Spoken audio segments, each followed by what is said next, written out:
वाञ्छाकल्पतरुभ्यश्च कृपासिन्धुभ्येव च पतितानां पावनेभ्यो वैष्णवेभ्यो नमो नमः। अनंतकोटि वैष्णववृंद की जय। निताय पद कमला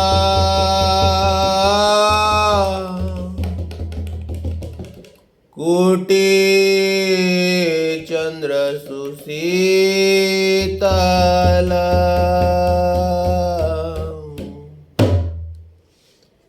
निताय पद कमला कोटि चंद्र सुशीतल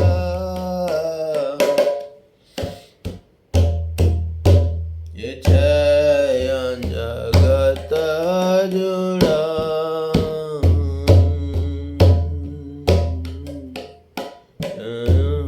जगत जुड़ा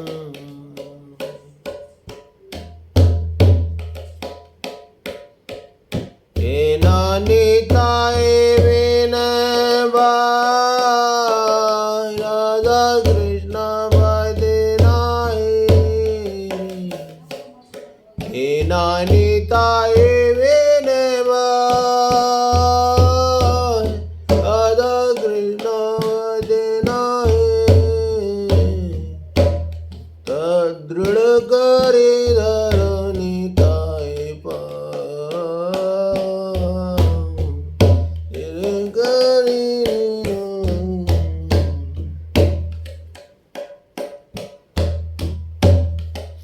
ये सब संबंधना वृता जन्म गेला तारा ये सब संबंधना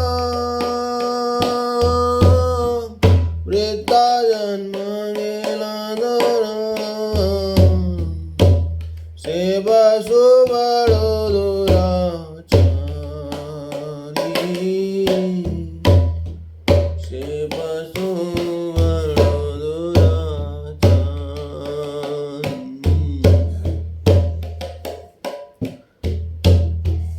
निताय ना बोली मुके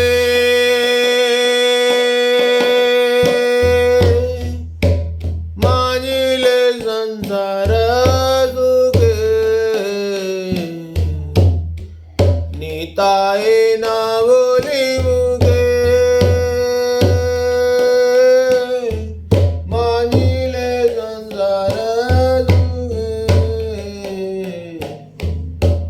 विद्याकुल करीब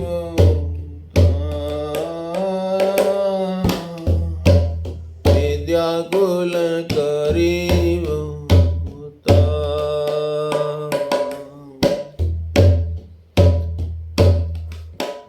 अहंकार मत होई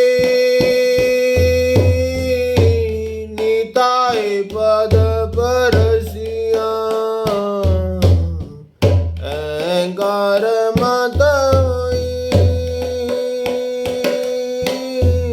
निताय पद परसिया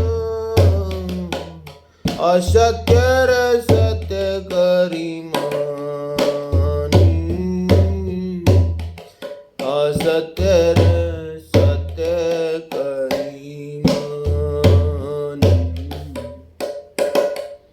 निताय रे करुणा होए गे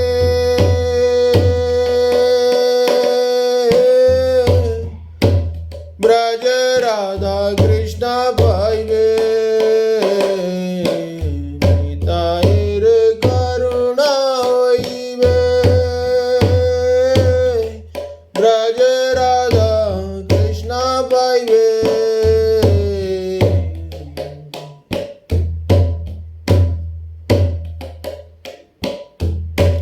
दारो निताय चरण दुखानी दारो निताय चंद्र दुखानी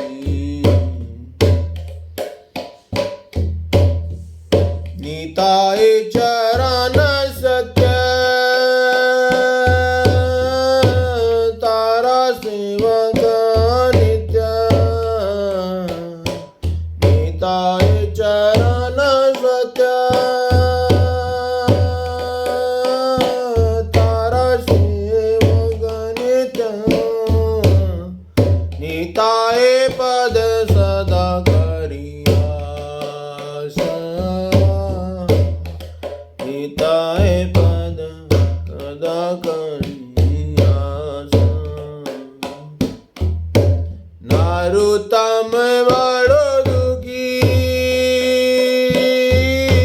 નિતાય મોર કરો સુખી નરોત્તમ બળો દુખી નિતાય મોર કરો સુખી રાખો રંગા ચરણ રસ રાખો રંગા ચરણ રસ હરે કૃષ્ણ કૃષ્ણ કૃષ્ણ હરે હરે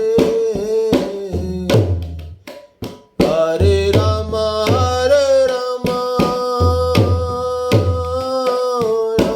રામ હરે હરે હરે કૃષ્ણ કૃષ્ણ કૃષ્ણ હરે હરે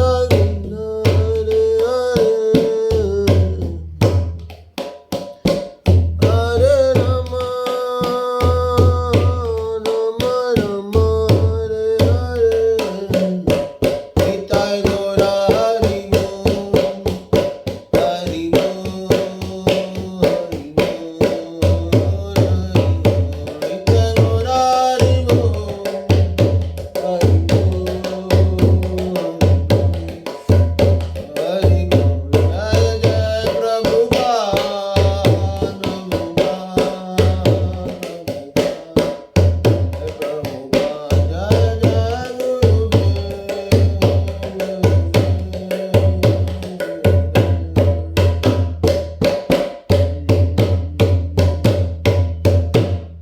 ओम ज्ञान तिमिरान्धस्य ज्ञानाञ्जनशलाकया चक्षुन्मीलितं येन तस्मै श्रीगुरुवे नमः श्रीचैतन्यमनोभीष्टं स्थापितं येन भूतले स्वयं रूपा गदामह्यं ददाति सपदान्तिकं वन्देऽहं श्रीगुरु श्रीयुतापदकमलं श्रीगुरुवैष्णवं च श्रीरूपं साग्रजातं सगन रघुनाथान्वितं तं सजीवं साद्वैतं सावधूतं परिजनसहितं कृष्णचैतन्यदेवं श्रीराधा कृष्णपदा जयगण ललिता श्री विशाखान्वितं च हे कृष्णा करुणा सिंधु दीनबंधु जगत्पते गोपेश गोपिका कांत राधा कांत नमस्तुते तप्त कांचन गौरांगी राधे वृंदावनेश्वरी विश्वभानुसुते देवी प्रणमामि हरिप्रिये वाञ्छाकल्पतरुभ्यश्च कृपा सिन्धुएव च पतितानां पावनेभ्यो वैष्णवेभ्यो नमो विष्णुपदाय कृष्णप्रेष्ठाय भूतले श्रीमते भक्ति आश्रय वैष्णव स्वामी नीति नामने नमो विष्णुपदाय कृष्णप्रेष्ठाय भूतले श्रीमते गोपाल कृष्ण गोस्वामी नीति नामने प्रभुपादस्य साहित्यं या प्रकाशन वित्रीय च प्रचारं कृतवान् साधु भागवत्पदाय ते नमः। नमो ॐ विष्णुपदाय कृष्णप्रेष्ठाय भूतले श्रीमते भक्तिवेदांत स्वामिनिति नामने। नमस्तुते सरस्वती देवी गौरवाणी प्रचारिणी निर्विशेष शून्यवादी पाश्चात्यदेशतारिणी। जय श्री कृष्ण चैतन्य प्रभु नित्यानंद श्री अद्वैत गदाधर शिवासादि गौर भक्तवृंद। हरे कृष्णा कृष्णा कृष्णा हरे हरे, हरे राम राम राम हरे हरे। ओम नमो भगवते वासुदेवाय। ओम नमो भगवते वासुदेवाय। ओम नमो भगवते वासुदेवाय। नारायणं नमस्कृत्यं नरं चैव नरोत्तमं देवीं सरस्वतीं व्यासं ततो जयमुदीरये।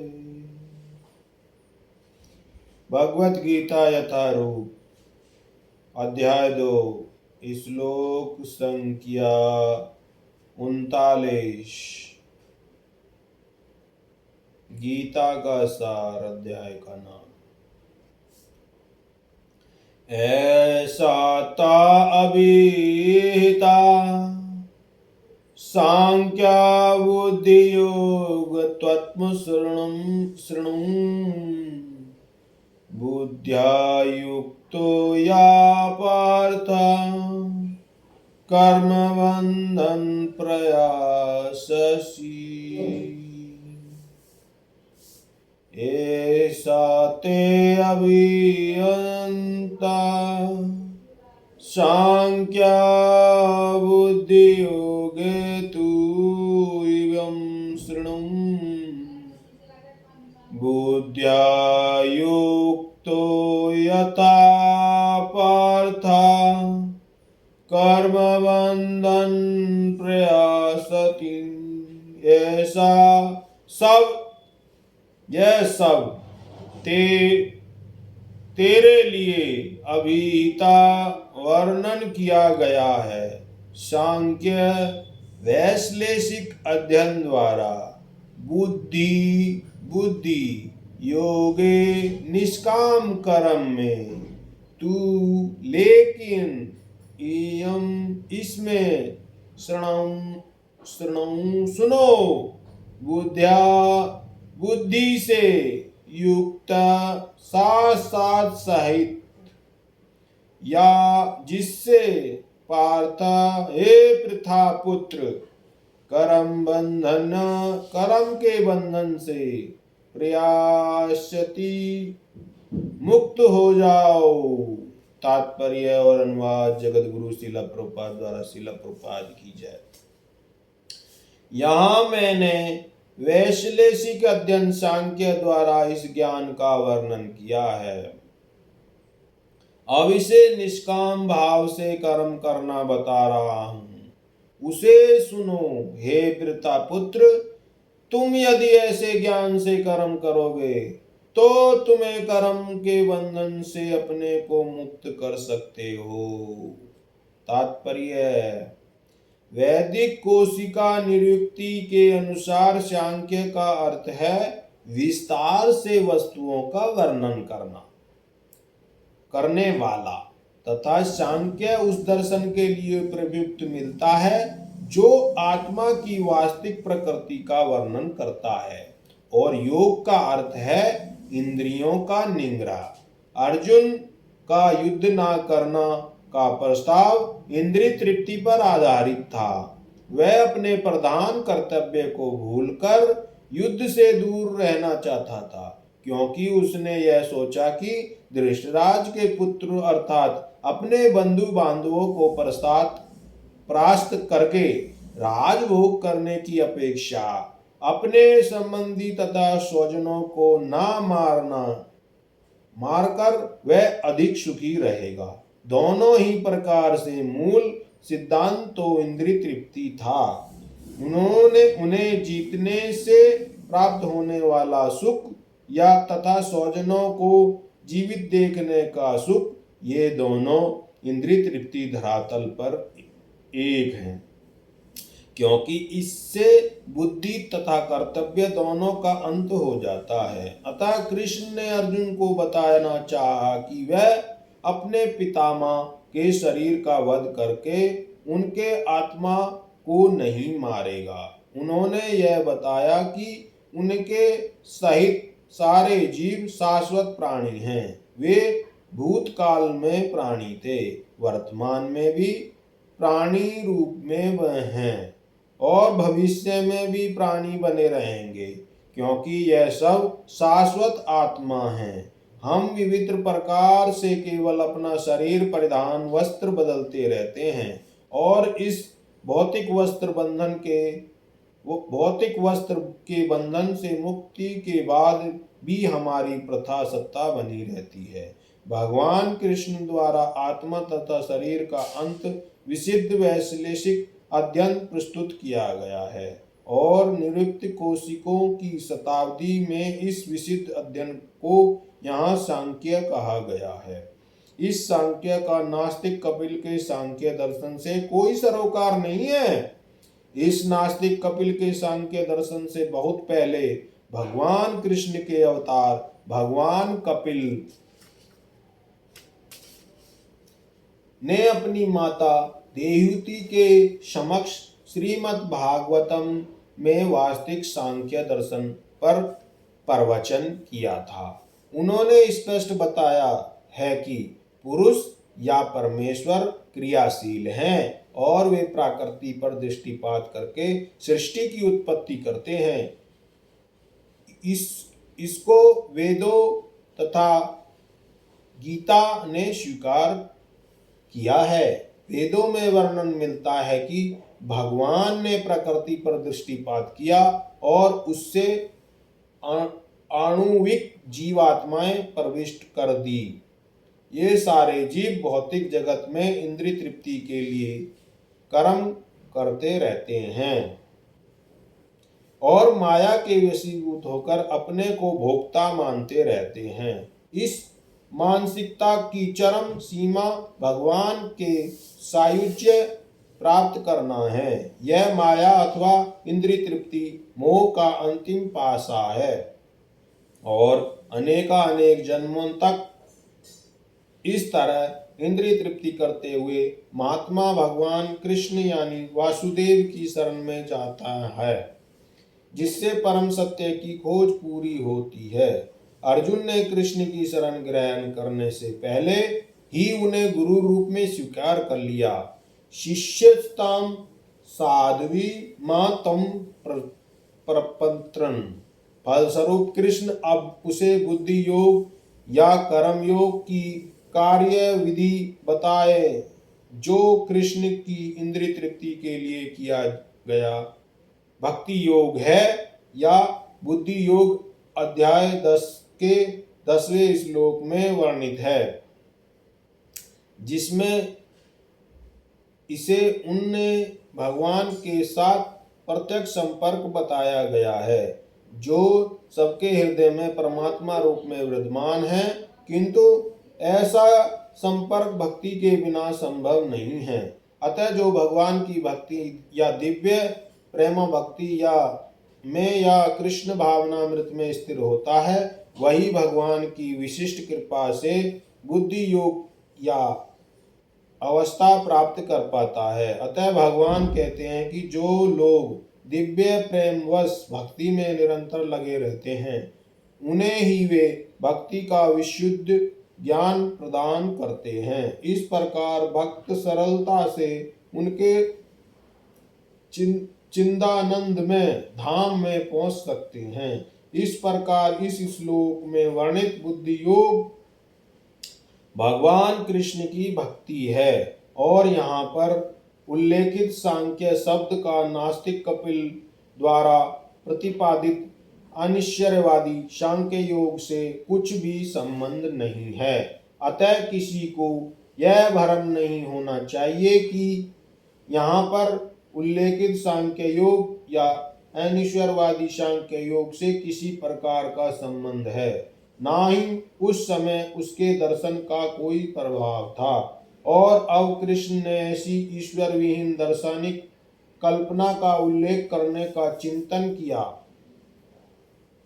वास्तविक सांख्य दर्शन का वर्णन भगवान कपिल द्वारा श्रीमद् भागवतम में हुआ है, किंतु वर्तमान प्रकरणों में उस सांख्यों से भी कोई सरोकार नहीं है। यहाँ सांख्य का अर्थ है शरीर तथा आत्मा का वैश्लेषिक अध्ययन। भगवान कृष्ण ने आत्मा का वैश्लेषिक वर्णन अर्जुन को बुद्धि योग या कर्म योग तक लाने के लिए किया है। अतः भगवान कृष्ण का सांख्य तथा भागवतम में कपिल द्वारा वर्णित सांख्य एक ही है। ये दोनों भक्ति योग हैं। अतः भगवान कृष्ण ने कहा है कि केवल अल्पज्ञ ही सांख्य योग तथा भक्ति योग में भेदभाव मानते हैं। सांख्य योगा प्रथा ग्वाला बाला प्रदंती ना पंडिता। निसंदेह अनिश्वरवादी सांख्य योग का या भक्ति योग से कोई संबंध नहीं है। फिर भी बुद्धिहीन व्यक्ति का दावा है कि भगवत गीता में अनिश्वरवादी सांख्य का ही वर्णन हुआ है। अतः मनुष्य को जान लेना चाहिए कि बुद्धि योग का अर्थ है कृष्ण भावनामृत में पूर्ण आनंद तथा भक्ति के ज्ञान में कर्म करना है। जो व्यक्ति भगवान की तुष्टि के लिए कर्म करता है, चाहे वह कर्म कितना भी कठिन क्यों ना हो, वह बुद्धि योग के सिद्धांत के अनुसार कार्य करता है और दिव्य आनंद का अनुभव करता है। ऐसी दिव्य व्यवस्था के कारण उसे भागवत कृपा से स्वतः संपूर्ण दिव्य ज्ञान प्राप्त हो जाता है। और ज्ञान